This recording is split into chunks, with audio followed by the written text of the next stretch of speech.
ஆலடிப்பட்டியான் இப்போது 65க்கும் மேற்பட்ட கிளைகளுடன் உங்கள் இனிய தருணங்களை மேலும் தித்திப்பாக்க. उसको भी 25 साल हो गए हैं।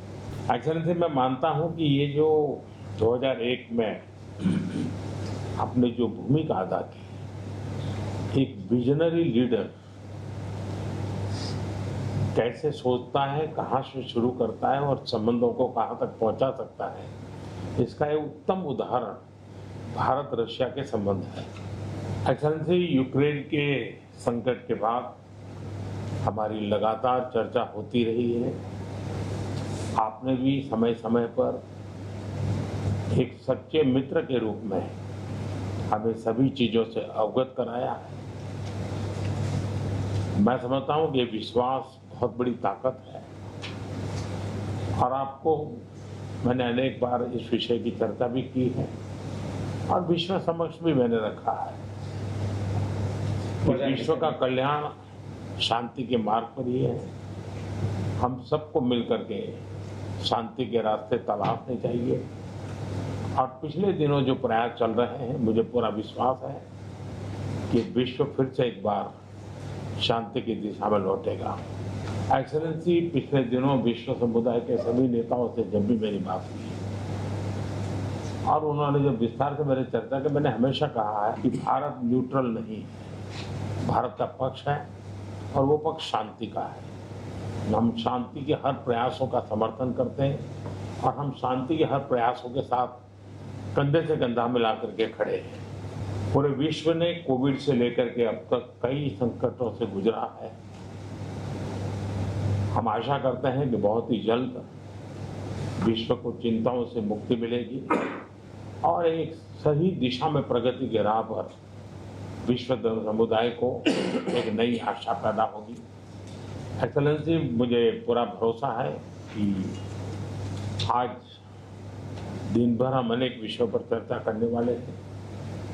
भारत और रशिया के आर्थिक संबंधों का अधिक विस्तार हो, हम नई नई ऊंचाइयों को प्राप्त करें, ऐसे बहुत ही आशावादी आउटकम के साथ हम हमारी इस मीटिंग को आगे बढ़ाएंगे, यह पूरा विश्वास है। माय फ्रेंड, मैं फिर से एक बार आपका फिर से बहुत बहुत स्वागत करता हूं।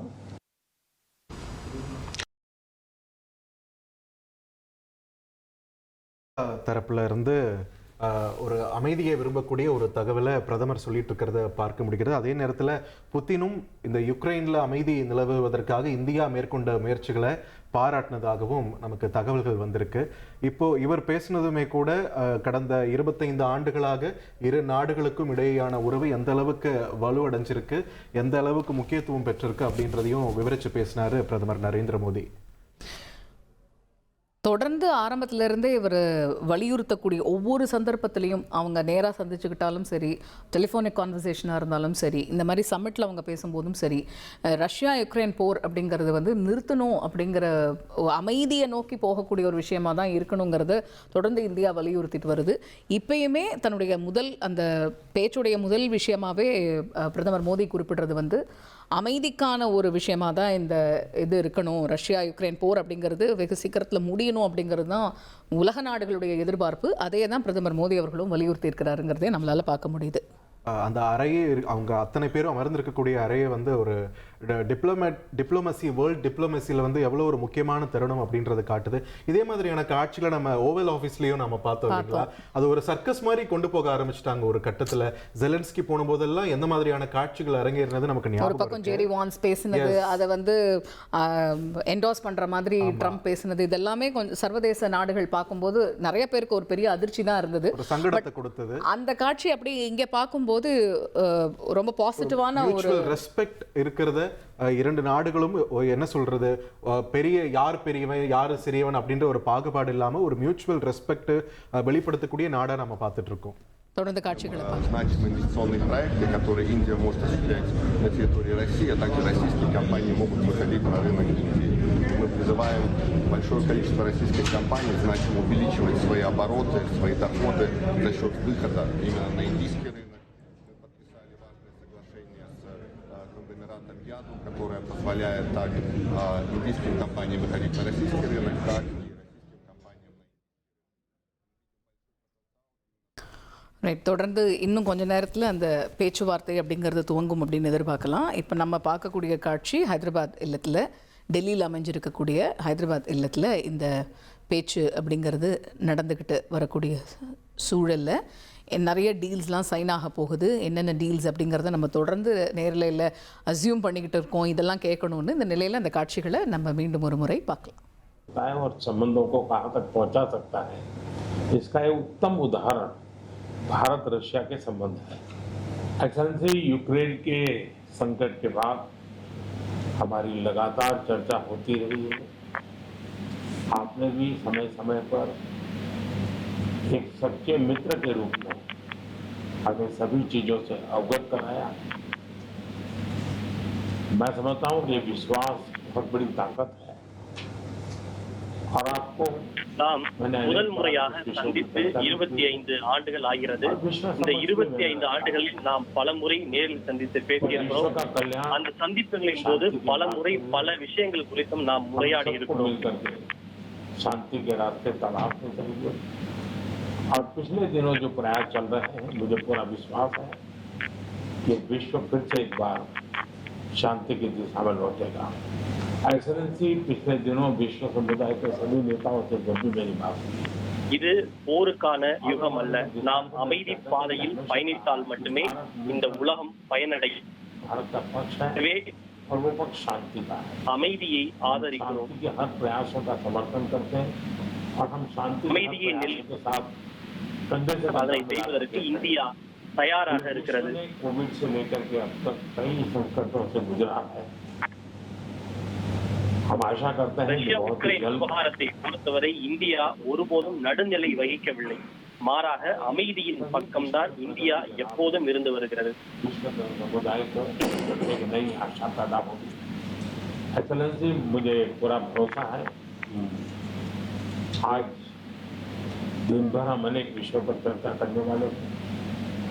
भारत और रशिया के आर्थिक संबंधों का अधिक विस्तार हो, हम नई नई ऊंचाइयों को प्राप्त करें, ऐसे बहुत ही आशावादी आउटकम के साथ हम हमारी इस मीटिंग को आगे बढ़ाएंगे, ये मेरा पूरा विश्वास है।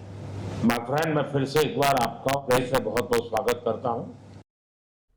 நம்ம கொஞ்ச நேரத்துக்கு முன்னாடி பேசிட்டு இருந்தோம் இந்த இரு நாடுகளுக்கு இடையேயான நட்புறவுன்றதை தாண்டி இரு தலைவர்களுக்கு இடையேயான நட்புறவு பற்றியும். அதுதான் பிரதமர் மோடியுமே குறிப்பிட்டு பேசியிருக்காரு. 2001 அதிபர் புதின் பொறுப்பேற்றதிலிருந்து அந்த வருஷம் அவர் இந்தியாவுக்கும் வந்திருக்காரு. ஸோ அதுவும் 25 ஆண்டுகள் நிறைவடைந்திருக்கிறதையும் அவர் குறிப்பிட்டிருக்காரு. ஸோ 2001 இருந்து நம்ம 2 பேருக்கும் இடையேயான நட்புறவு கூட மேலோங்கி இருக்கிறது அப்படின்ற ஒரு விஷயத்தை பிரதமர் குறிப்பிடுறதை நம்மளால பார்க்க முடிகிறது. ஸோ ஒரு இரு நாட்டு தலைவர்கள் அப்படிங்கிறத தாண்டியும் ஒரு நண்பனா நான் இந்த ஒரு விஷயத்த சொல்கிறேன். இந்த ரஷ்யா யுக்ரைன் போர் நடந்துகிட்டு இருக்கும்போது கூட இந்தியா பார்க்கும்போது நியூட்ரலாக நாங்கள் இல்லை.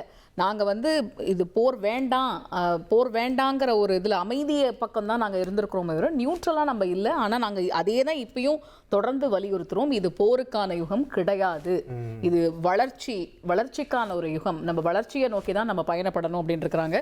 அதே போல் போரை முடிவுக்கு கொண்டு வரணும் அப்படிங்கிறது தான் எங்களுடைய நோக்கம் அப்படின்னு அதுக்கு அக்னாலேஜ் பண்ணி புதின் அவர்கள் பேசினதையும் நம்மளால் பார்க்க முடிஞ்சுது. இப்போ இதில் நம்ம புரிஞ்சுக்க வேண்டியது என்னென்னா, சமீபத்திய நாட்களில் நடந்திருக்கக்கூடிய விஷயங்கள்லாம் மீண்டும் அமைதி திரும்பும் அப்படிங்கிறத யூகிக்க முடியுது அப்படிங்கிறத மோடி சொன்னதையும் நம்ம கேட்டோம் இல்லையா.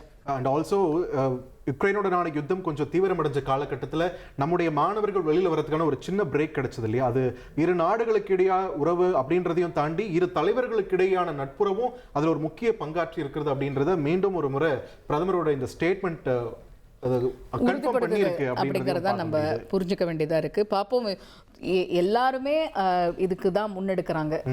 அமெரிக்க அதிபர் டொனால்ட் ட்ரம்ப்பும் இதுக்கு தான் முன்னெடுக்கிறாரு. தொடர்ந்து அவர் இன்ஃபேக்ட் அவருடைய செகண்ட் டென்யூர் வரதுக்கு முன்னாடி அவருடைய கேம்பெயினில் அவர் பேசினதே, நான் மட்டும் 2022 இருந்திருந்தேன்னா இந்த ரஷ்யா யுக்ரைன் போரே நடந்திருக்காது, நான் நடக்க விட்டுருக்க மாட்டேன் அப்படின்னு தான் சொன்னார்.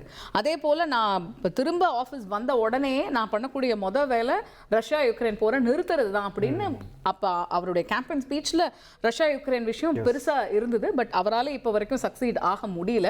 ஆனா அவரோட வாங்கிட மாட்டோமான்ற ஒரு பிரயத்தனம் அதுக்கு பின்னாடி இருக்கு. அதையும் நம்ம மறந்துடக்கூடாது. ஆனா எண்ணம் என்னவோ நல்லதுதான். போர் வேண்டாங்கிறத தான் எல்லாருமே விரும்புறாங்க. அதுக்கு இன்னும் சில நாட்கள்ல அது நடக்கும் அப்படிங்கிறது எல்லோருடைய எதிர்பார்ப்பா இருக்கு. ஆலடிப்பட்டியான் இப்போது 65க்கும் மேற்பட்ட கிளைகளுடன் உங்கள் இனிய தருணங்களை மேலும் தித்திப்பாக்க.